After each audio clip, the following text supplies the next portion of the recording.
તરફ અમદાવાદના બીએપીએસ સ્વામિનારાયણ મંદિરમાં પણ 1200થી વધુ વાનગીઓનો અન્નકૂટ ધરાવવામાં આવ્યો।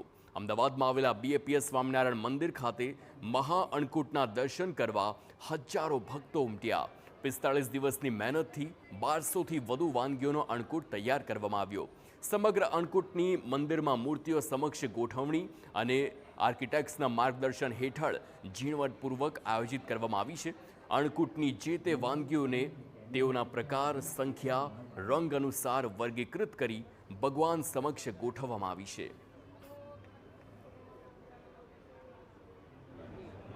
અમારા વરિષ્ઠ પરમ પૂજ્ય ઈશ્વરચરણ સ્વામીએ આરતી ઉતારી અને અત્યારે હાલની અંદર તો બધા ભક્તો પોતે સવારના 10 વાગ્યાથી સાંજે 7 વાગ્યા સુધી અન્નકૂટના દર્શન બધા આવી રહ્યા છે।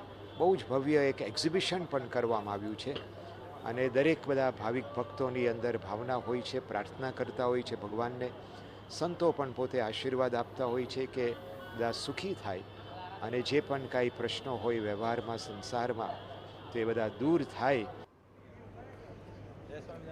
તો આ માટે મંદિરના સંતો ઉપરાંત અમદાવાદના સેંકડો યુવક, પુરુષ હરિભક્તો ઉપરાંત 1500 કરતાં વધુ યુવતી અને મહિલા હરિભક્તો દ્વારા છેલ્લા 1 મહિનામાં અનેકવિધ સેવા કરવામાં આવી।